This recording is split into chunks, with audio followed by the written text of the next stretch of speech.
Have you ever felt something before it happened? A quiet knowing in your chest, a sudden pull in your gut, a fleeting whisper in your mind that made no logical sense, but turned out to be right? Most people have, but they dismiss it. They call it coincidence. They rationalize it away. They bury it under noise, distractions, and overthinking. But that sensation, subtle, unexplainable, and real, is not random. It's the voice of your soul speaking through your intuition. In a world obsessed with facts, data, and logic, we are trained from childhood to trust only what we can see, measure, or explain.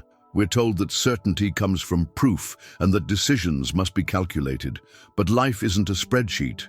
It's chaotic, mysterious, and filled with currents that logic alone cannot navigate. And that's why your soul gave you another compass: intuition. Intuition is not a luxury or a spiritual extra. It's primal, it's ancient. It is the whisper of survival in the wild and the soft guidance that tells you who to trust, which door to open, and when to walk away. Before language, before analysis, humans relied on this inner radar to sense danger, detect lies, and recognize alignment. Even animals do it. Why would we be any different? Carl Jung, the Swiss psychiatrist who mapped the architecture of the psyche, saw intuition not as fantasy, but as one of the four fundamental ways we perceive the world, alongside thinking, feeling, and sensing. But while thinking is loud and feeling is messy, intuition is quiet. It doesn't argue. It doesn't need to. It simply knows. This inner knowing often arrives without explanation, and that's exactly why the ego resists it. The ego wants reasons. It craves guarantees. It hates the unknown. The soul, however, is fluent in mystery. It doesn't operate through fear or logic. It speaks in symbols, metaphors, sensations. And when it wants to guide you, it uses intuition like a radio signal, faint but clear if you're listening. Think about a moment in your life when something felt off. A person who seemed trustworthy but gave you an uneasy feeling. A job that looked perfect on paper but drained your energy. A sudden impulse to go somewhere or change direction without knowing why. That wasn't random. That was your soul tapping your shoulder, gently redirecting you. And if you ignored it, you probably paid the price, not as punishment, but as a reminder that ignoring your inner voice has consequences. The tragedy is not that intuition is rare. The tragedy is that most people hear it and don't trust it. They override it with logic, with fear, with other people's opinions. And in doing so, they silence the most authentic guidance system they have. There's a reason why the most creative minds in history, Einstein, Da Vinci, Nikola Tesla, spoke openly about intuition. Einstein famously said, "The intuitive mind is a sacred gift, and the rational mind is a faithful servant." But in today's world, we've forgotten the gift and worship only the servant. What if the truth you're searching for isn't something you'll find out there, but something your soul is already whispering inside you? What if the clarity you crave doesn't come from thinking harder, but from listening deeper? And here's the paradox. Intuition doesn't shout. It never forces itself. It only speaks when you make space for it. It's the voice beneath the noise, the calm beneath the storm, the answer that arrives when you finally stop trying to control everything. It comes not when you're pushing, but when you're present. The more you ignore it, the quieter it gets. But the more you trust it, even when it's irrational, even when it's terrifying, the louder and clearer it becomes. Trust builds the bridge. Action strengthens it. Over time, your soul learns that you're listening. And when that happens, the path becomes less about effort and more about alignment. Because the truth is, you're not lost. You're just disconnected from the part of you that always knew the way. And to reconnect, you don't need to try harder. You need to remember how to feel, remember how to sense, remember how to trust the whisper that's been with you since the beginning. And when you do, life starts to feel less like a struggle and more like a conversation. The greatest conflict within you isn't between right and wrong. It's between the part of you that knows and the part of you that needs proof. This war plays out in silence, every time your intuition whispers something your ego doesn't want to hear. And most of the time, the ego wins, not because it's right, but because it's louder. The ego is not your enemy. It was born to protect you. It wants control, certainty, safety. It builds plans, sets expectations, and draws maps of how life should be. It's the voice that says, be careful, don't take risks. What if you fail? And in many ways, it kept you alive when you needed structure or defense. But here's the thing, what protects you can also imprison you. The soul, on the other hand, doesn't care about certainty. It cares about truth, it cares about alignment. And truth is rarely found in what's familiar or comfortable. It comes disguised as risk, as change, as surrender. And that's where the ego panics. Have you ever had an inner pull to leave a relationship, quit a job, move to a different city, or say something vulnerable, and your mind immediately bombarded you with 1,000 reasons not to? Now's not the right time. What will people think? You're being impulsive.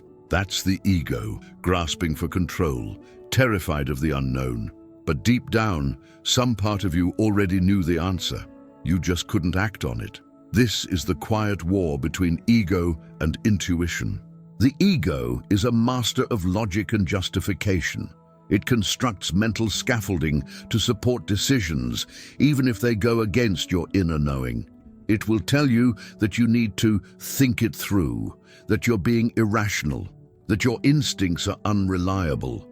But let's be honest, how many times did overthinking lead you into confusion, paralysis, or regret? The truth is, the more you rely solely on logic, the more you disconnect from your essence. And the farther you drift from your essence, the more anxious, lost, or unfulfilled you begin to feel. Because life wasn't meant to be lived purely from the head. You are not a machine solving equations. You are a soul navigating energies. And energy doesn't lie. Intuition speaks through the body, the emotions, the subtle shifts. It might show up as a sudden contraction in your stomach, a pressure in your chest, or a strange peace in the middle of chaos. But when the ego overrides it, you get stuck. You second guess. You seek external validation for something that was never meant to be externally approved. There's a psychological reason for this. According to Jungian psychology, the ego is just a small part of the psyche. It operates within the bounds of consciousness and familiarity. But the unconscious is vast, an ocean of archetypes, memories, ancestral patterns, and symbolic truths. And intuition is the way the unconscious communicates with the conscious mind. When the ego refuses to listen, it's like covering your ears while the universe tries to guide you. And the irony? The ego thinks it's keeping you safe, but in doing so, it often leads you into suffering. How many times have you stayed too long in situations your soul had already outgrown? How often did you silence your instincts out of fear of being wrong, only to realize later you were right all along? The journey, then, is not about killing the ego. It's about rebalancing the relationship. Let the ego be the builder, the strategist, the planner, but let the intuition choose the direction. Let the soul choose the why. Because when the ego serves the soul, instead of ruling it, everything shifts. You begin to make choices that don't just make sense, they feel right. You start walking paths that weren't in your plan, but lead exactly where you were meant to go. You learn to stop chasing what looks good and start moving toward what feels true. And here's the beautiful part. The more you honor your intuition, the more the ego relaxes. It learns that it doesn't need to carry everything alone, that there is something wiser guiding the way.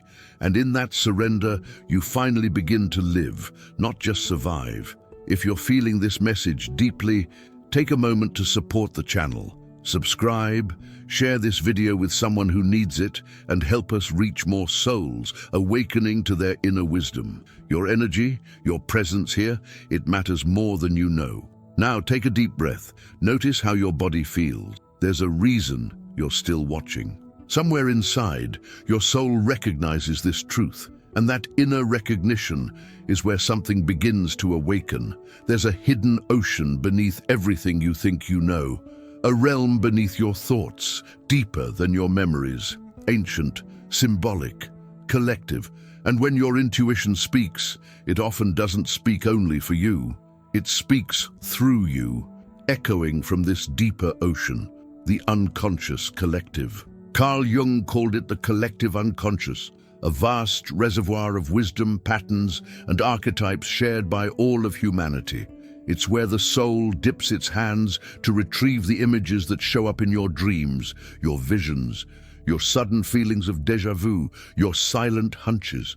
And whether you realize it or not, every intuitive flash you've had is connected to something much larger than yourself. You've felt it before, a deep knowing that didn't come from experience. A connection with someone you've never met, but somehow felt familiar. A symbol repeating in your life, an animal, a number, a place, so persistently it feels like the universe is speaking in code. That's not coincidence. That's the unconscious trying to bridge the gap between what your mind can see and what your soul already knows. Intuition is the language the unconscious uses to bypass the limits of the ego. It doesn't send you a PDF with bullet points. It sends symbols. It sends dreams, synchronicities, gut feelings, emotional waves that rise out of nowhere. Have you ever noticed how intuitive messages rarely come in clear sentences? Instead, they arrive through imagery. You dream of being chased. You keep seeing the same animal in different forms, in a movie, in a post, on a sign. You hear the same phrase from different people in the same week. This is how the unconscious speaks, not through logic, but through metaphor. It's not random, it's pattern. And when your soul catches that pattern, you feel it as a knowing, a presentiment, a whisper from something eternal. Let me share something curious. In ancient cultures, intuition wasn't a fringe idea. It was sacred. Indigenous tribes would rely on dreams to make decisions. Shamans interpreted animal appearances as messages. Even in early civilizations, leaders were guided by omens and visions. They knew what modern life tries to forget. What cannot be measured is often the most meaningful. The rational mind says it's just a coincidence, but the intuitive mind asks, why did I notice it? Why now? And that question, why now, is often the beginning of awakening. Let's get practical for a moment. Start observing your life as if it were a dream. What symbols repeat? What moments feel strangely significant, even if you don't know why? That time you thought of someone seconds before they called. That strange calm that washed over you right before you made a bold decision. That unexpected encounter that felt meant to happen. These are not accidents, they are synchronicities, meaningful coincidences that reveal an invisible thread tying your internal world to the external one. Jung believed synchronicity was proof that the psyche and the cosmos are not separate, that your inner reality is mysteriously but undeniably entangled with the world around you. So when you feel a deep intuitive pull, trust it. It may not be your mind creating it. It may be the universe responding to you, and the more you pay attention to these messages, the more they show up. It's like a language. The more you practice, the more fluent you become. You start seeing life not as a series of disconnected moments, but as a living, breathing dialogue with your soul. This is the beginning of inner alignment, when you stop chasing answers outside and start honoring the symbolic messages rising within. And those symbols, those whispers, those seemingly random signals, they always lead somewhere deeper, somewhere more ancient, somewhere more true. How do you actually hear your intuition? Not in theory, not as a concept, but in the middle of your real, noisy, overwhelming life. Because the truth is, your intuition is always speaking, but you're not always listening. Not because you don't want to, but because you've been conditioned not to. From an early age, you were taught to prioritize reason over instinct, to explain everything, to analyze, to choose what's safe and what's normal. You were trained to live from the outside in, constantly reacting, comparing, adjusting. But intuition lives in the opposite direction.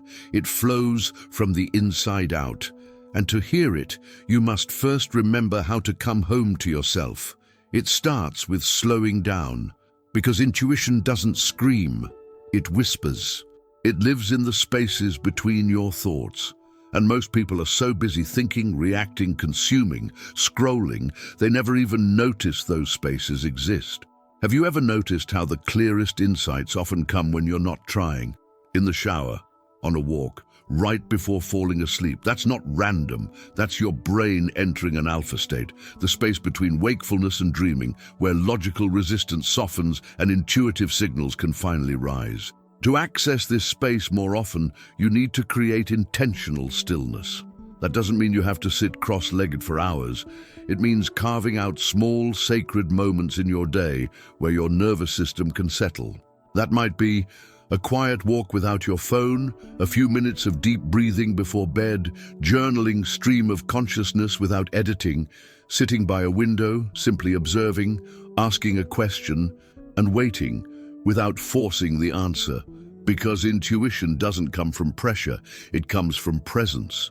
Your body is one of the most powerful tools for intuitive awareness. It reacts before your mind does. A tightening in your stomach, a sudden heaviness in your chest, goosebumps for no reason. These are messages. The body is not just a vessel, it's a tuning fork. It picks up what your mind hasn't registered yet. Try this simple practice. When facing a decision, close your eyes. Imagine yourself choosing option A. Now observe your body. Does it expand, breathe easier, or constrict and tense? Then repeat with option B. You'll often feel an answer before you think one. And here's something profound. Your intuition may not always tell you what you want to hear. It will often lead you into discomfort, uncertainty, even loss, not because it's cruel, but because it's clearing the path to authenticity. Sometimes your soul will burn down what no longer serves you, so you finally have the courage to rebuild something real.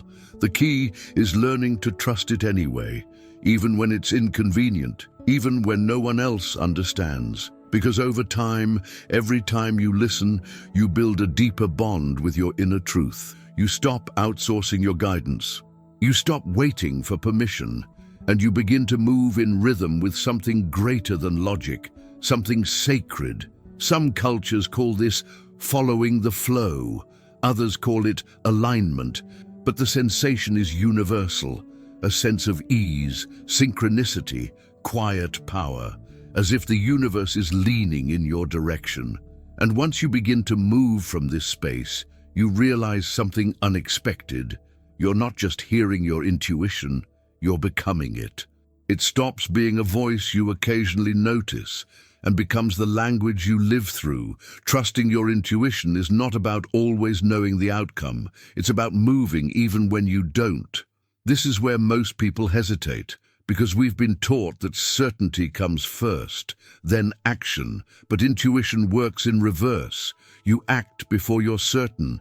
You leap before you see the ground, and somehow the ground appears. This is what makes intuition so powerful and so terrifying. It requires a deep kind of surrender, not passive, not weak, but a brave, quiet faith that says, I don't know where this will lead, but I know I need to follow it. You've felt this before. That moment when something just clicked, even though nothing made sense on paper. You said yes to something wild. You walked away from something safe. And looking back, even if it was hard, you realize it was exactly what your soul needed. Because intuition doesn't guide you toward comfort. It guides you toward truth. There's a word in Japanese, yugen, that describes a profound awareness of the mysterious beauty of the universe, too deep for words. That's what it feels like when you start living intuitively. You stop trying to explain everything. You start feeling your way through, not blindly, but with a deeper kind of sight. And when things don't go as planned, you don't collapse. Because your faith is no longer in a fixed outcome, it's in your inner alignment. This is what it means to live with inner authority, to let your soul lead, not your fears, to recognize that the real GPS isn't outside, it's been inside you all along. And maybe the most important thing, you realize you were never alone in any of it. The signs, the nudges, the synchronicities, they were never random, they were answers. Not always the ones you expected, but always the ones you needed. So the question becomes, can you trust the voice within, even when the world outside is loud? Can you move toward the unknown, even when fear tries to pull you back? Because the more you do, the more life begins to meet you in ways you never imagined. And the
there's a side